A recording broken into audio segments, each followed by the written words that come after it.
Good morning student. हम अगला topic आपको फिर फिलिंग द ब्लैंक पार्ट 3 में दे रहे हैं और आपको बार बार कहते हैं कि ये शब्द बड़े इंपॉर्टेंट्स होते हैं और बार बार पूछे जाते हैं, तो इसको आप गौर से देखो। The flash of the torch, a cobra, exposed, displayed, disclose, revealed. तो एक्सपोज का अर्थ होता है भंडाफोड़ करना। भंडाफोड़ समझ रहे हैं, कोई गुप्त बात है, कोई गुप्त कार्य है, उसको ओपन कर देना। तो कुल मिलाकर ओपन करना ये हुआ। डिस्प्लेड का भी अर्थ होता है दिखाना।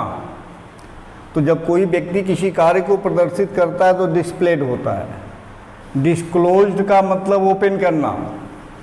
अगर कोई कार्य गुप्त है या कोई वस्तु जो बंद है, अगर उसको खोला गया, ओपन किया गया, तो वहाँ पर डिस्क्लोज होता है।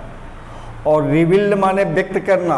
कोई चीज़ सामने है लेकिन दिखाई नहीं दे रहा है और उसे किसी तरह से प्रकट कर दिया जाए तो रिवील्ड होता है। तो यहाँ पर आपका है द फ्लैश ऑफ टॉर्च और कोबरा। तो आप एक्सपोज्ड करेंगे, डिस्प्लेड करेंगे, डिस्क्लोज करेंगे या रिवील्ड करेंगे, चारों का अर्थ सेम जा रहा है नहीं। तो आपका आंसर देख लीजिए क्या हो रहा है, ये रिलीवेंट होगा, रिवील्ड होगा। ठीक है, क्योंकि ये सामने है, दिखाई नहीं दे रहा है। जब टार्च मारा गया तो प्रकट हो गया, तो ओपन हो गया, खुल गया। तो कुल मिलाकर चारों शब्द का अर्थ है खोलना, लेकिन चारों में अंतर है। एक्सपोज्ड का मतलब होता है किसी गुप्त मैटर को किसी गुप्त कार्य का भंडाफोड़ करना, यानी खोलना। डिस्प्लेड माने दिखाना, शो करना। जब कोई एक्शन को शो किया जाता है डिस्प्लेड होता है। डिस्क्लोज का मतलब कोई वस्तु बंद है, यदि उसे ओपन किया गया तो डिस्क्लोज होता है। और रिवील्ड का मतलब होता है कोई वस्तु सामने है लेकिन दिखाई नहीं दिया किसी भी कारण से, तो टार्च का प्रकाश पड़ते ही वह ओपन हो गया, दिखाई देने लगा। तो यहाँ पर जो शब्द आपका आएगा रिवील्ड आएगा। बहुत अच्छा शब्द ये है। चारों शब्द जो है एक ही मीनिंग को देते हैं। अगला सेंटेंस है He himself stopped drink before making his statement to the police officer। यानी पुलिस ऑफिसर के सामने अपना स्टेटमेंट देने के पहले उसने स्वयं को क्या किया, थ्रू, फेंक दिया, पोर्ड, उड़ेल लिया, फिल्ड, भर दिया, शिफ्ट बने चुस्की ले लिया, पी गया। तो ही जो है पियक्कर है, ड्रंकॉर्ड है। तो he poured himself a stiff drink. उसने कठोर ड्रिंक को एक साथ अपने मुंह में उड़ेल लिया before making is statement to the police officer. यानी पुलिस ऑफिसर के सामने अपना स्टेटमेंट देने के पहले उसने पूरी शराब उड़ेल लिया, स्वयं में उड़ेल लिया। तो आपका टोल्ड होगा, फिल नहीं होगा, शिफ्ट नहीं होगा। शिफ्ट कहते हैं पीने को। जब धीरे धीरे आदमी कोई वस्तु को पीता है तो उसे शिफ्ट कहते हैं। फिल तो होगा ही नहीं, थ्री नहीं होगा, पोर्ड होगा। तो यहाँ पर पोर्ड शब्द होगा। It was his that led him to penury. Penury का अर्थ होता है गरीबी, गरीबी। ठीक है, it was his that led him to penury. ये जो उसे गरीबी की ओर ले गई। क्या है, फ्लेबोयंस। फ्लेबोयंस का अर्थ होता है भड़कीला या उत्तेजनाजनक। तो भड़कीला तो कोई चीज़ है नहीं। एरोगेंस माने अज्ञानता, अज्ञानता। और एक्स्ट्रा वेगेंस का मतलब फालतू खर्चा, फालतू खर्च। और इब्लियंस का अर्थ होता है ऊर्जावान, ऊर्जावान।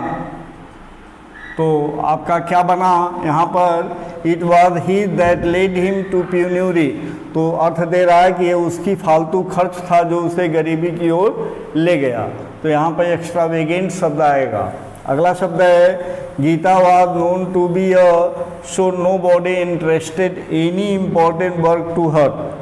तो कोई भी व्यक्ति उसके महत्वपूर्ण कार्य पर विश्वास नहीं करता। नो बॉडी इंटरेस्टेड का मतलब, इंटरेस्टेड का मतलब विश्वास करना। कोई विश्वास नहीं करता, इसका मतलब कि वह कुछ गड़बड़ नेचर की होगी। तो यहाँ पर है वो she was to be a joker, joker बन गई। वर्कर कार्यकर्ता बन गई। शॉकर का अर्थ होता है उत्तेजक, उत्तेजक। वह एक उत्तेजक है, यानी बहुत जल्दी उत्तेजित हो जाती है। या शिरकर है, शिरकर माने होता है कामचोर, कामचोर। तो चारों में से आपका ऑप्शन क्या जा रहा है? Gita was known to be, Gita जानी जाती है उत्तेजक के रूप में, वर्कर के रूप में, जोकर के रूप में, या शिरकर माने काम चोर के रूप में। सो इसलिए nobody interested any important work to her, तो इसका ऑप्शन होगा शिरकर माने कामचोर। 5वां क्वेश्चन है the statue was so that the people stared at it in horror. Statue माने मूर्ति इतना थी कि लोग उसे stared at it in horror, horror का अर्थ होता है भय में, उसे घूर कर देखते थे, भयपूर्वक या डर कर उसे देखते थे। अब हो गया ग्रोटेस्क का अर्थ होता है बेढंगा या कुरूप, बेढंगा। और एक्सक्यूजिट माने अति उत्तम, अति उत्तम। ब्यूटीफुल माने जानते हैं, कंबरसम माने भद्दा और कुरूप, भद्दा और कुरूप, भद्दा और कुरूप दोनों शब्द एक ही है, लेकिन जोर देने के लिए ये शब्द का यूज किया जाता है। तो the statue was so that the people stare at it in horror, तो एक ग्रोटेस्क है, एक्सक्यूजिट है, ब्यूटीफुल है या कंबरसम है। तो बेढंगा नहीं बल्कि आपका कंबरसम शब्द इस पर आएगा। कंबरसम माने बेभद्दा और कुरूप है, भारी है, भारी भद्दा कुरूप जो चीज़ होता है उसे कंबरसम कहते हैं। तो ये 5वें में आपका डी वाला ऑप्शन सही होगा। आगे देखते हैं, he was caught red handed, उसे रंगे हाथ पकड़ लिया गया। तो he could not the charges, वह चार्ज का मतलब आरोप से, आरोप पर, रिफ्यूट का मतलब, रिफ्यूज का मतलब, रिव्यूक का मतलब और रिवोक का मतलब। रिफ्यूट का मतलब गलत साबित करना, ठीक है। डिफ्यूज का मतलब अस्वीकार करना, रिव्यूक का अर्थ होता है डांटना, और रिवोक का अर्थ होता है उत्तेजित करना। चारों मीनिंग मैंने दे दिया कि he was caught red handed and could not refute. Refute का क्या अर्थ बताया? गलत साबित करना, ठीक है। रिफ्यूज माने अस्वीकार करना, रिव्यूक माने डांटना, रिवोक माने उत्तेजित करना। तो क्या होना चाहिए? रिफ्यूट। कुड नॉट, वह अपने आप को गलत साबित नहीं कर सका। गलत साबित करना होता है ना, गलत साबित करना, वो अपने आप को गलत साबित नहीं कर सका। तो ये आप आरोप को गलत साबित नहीं कर सकता, अर्थात वो रंगे हाथ पकड़ो गया था तो उसका कार्य साबित हो गया। तो रिफ्यूट शब्द होगा। रिफ्यूट माने गलत साबित करना। तो नाट लगा हुआ है तो अपने आप को गलत साबित, अपने आरोप को गलत साबित नहीं कर सका, तो रिफ्यूट शब्द होगा। अब देखिए सभी शब्द मिलते जुलते हैं लेकिन बहुत ही इंपॉर्टेंट शब्द होते हैं। रिफ्यूट, रिफ्यूज, रिव्यूक, रिवोक लगभग सेम जा रहे हैं मीनिंग, है ना। उसी तरह से पहला शब्द था एक्सपोज, डिस्प्लेड, डिस्क्लोज, रिवील, सबका अर्थ होता है ओपन करना, लेकिन इसमें सबका मीनिंग अलग अलग है। अब हमें सटीक मीनिंग को चुनना है ताकि हम इसे भर सकें। तो रिफ्यूट होगा। Unhappy about the treatment mated out her, Shanti demanded justice. Unhappy about the treatment mated out her, unhappy about the treatment, treatment के बारे में दुखी होकर शांति ने जस्टिस का न्याय किया, जस्टिस का मांग किया। डिमांडेड जस्टिस, न्याय का मांग किया। सिमंचुअसली, ओराशियसली, स्पैस्मोडिकली और ओसिफियसली।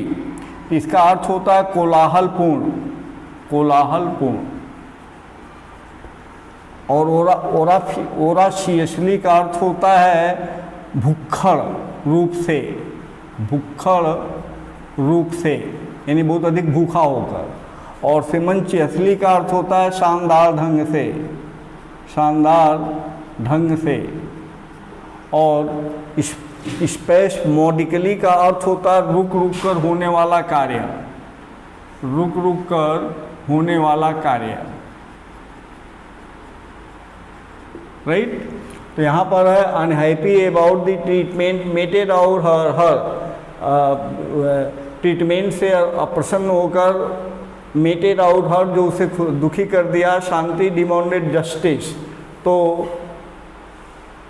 कोलाहलपूर्ण ढंग से उसने, यानी शोर मचाते हुए उसने न्याय का मांग किया।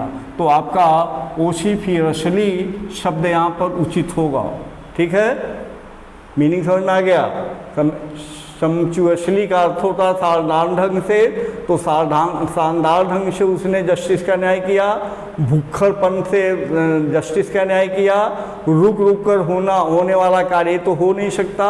ओसिफियसली का अर्थ हो गया कोलाहल पूर्ण ढंग से, यानी उसने शोर मचाते हुए न्याय का मांग किया। अगला शब्द है दे स्प्रेड टीयर गैस, उन्होंने आंसू गैस को फेंका ऑन द प्रोटेस्टर। प्रोटेस्टर माने जलूस निकालने वालों पर, प्रदर्शनकारियों पर उसने आंसू गैस या उन्होंने आंसू गैस छिड़का। स्प्रेड का अर्थ होता है छिड़का, आंसू गैस छिड़का। कैसे छिड़का? इनडायरेक्टली। इनडायरेक्टली माने अपरोक्ष रूप से। इंटेंसिवली का मतलब तीव्रतापूर्वक या तीव्रता से। इनडिफरेंटली माने उदासीनतापूर्वक, उदासीनतापूर्वक। और इनडिस्क्रिमिनेटली का मतलब अविवेकपूर्वक, अविवेकपूर्वक। तो आपका क्या हो जाएगा इसमें? इनडायरेक्टली, इंटेंसिवली माने तीव्रता से, इनडिफरेंटली माने उदासीनता, उदासीनता का मतलब न खुश होना न दुखी होना। और इनडिस्क्रिमिनेटली का अर्थ होता है अविवेकपूर्ण ढंग से, तो अविवेकपूर्वक। तो आपका आंसर यही आएगा, इनडिस्क्रिमिनेटली।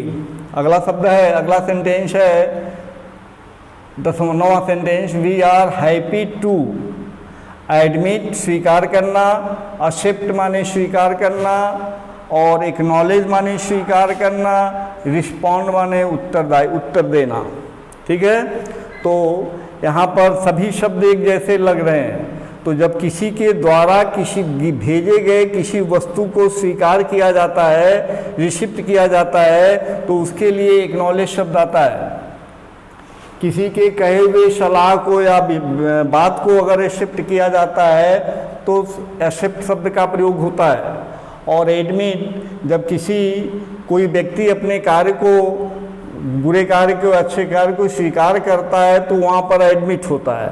और किसी व्यक्ति के द्वारा भेजे हुए वस्तु को जब स्वीकार किया जाता है, रिसिप्ट माने प्राप्त करना होता है, तो वहाँ पर एक्नॉलेज शब्द का यूज होता है। तो we are happy to acknowledge the receipt of your order number 4071 dated 13/3/96। तो आपका जो ऑप्शन होगा सी वाला ऑप्शन हो। देखिए इसमें भी लगभग सेम मीनिंग जा रहा है। तो इसी तरह के शब्द जो है फिलिंग दी ब्लैंक्स में पूछे जाते हैं जो मीनिंग में लगभग इक्वल होते हैं, और ये बहुत ही प्रॉब्लम क्रिएट करते हैं। ऑल जॉब्स आर रिस्पेक्टेबल, सभी जॉब जो होता है सम्मान के योग्य होता है, ऑफ देयर नेचर, अपने नेचर में। अब भरना है, इररिलेवेंट का अर्थ होता है असंगत होता है, असंगत जो उचित न हो।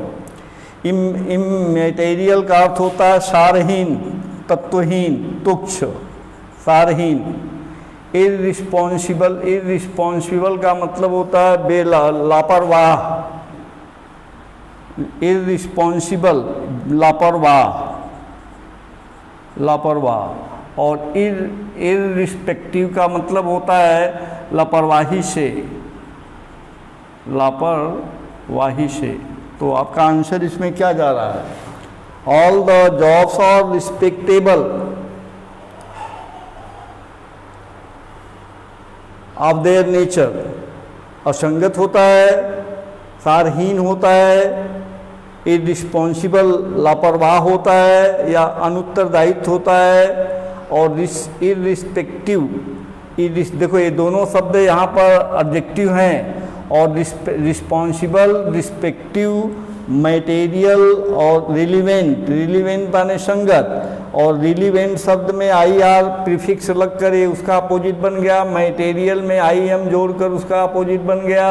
रिस्पॉन्सिबल में फिर ईर शब्द लगकर अपोजिट बन गया, और रिस्पेक्टिव में भी ईर शब्द लगकर।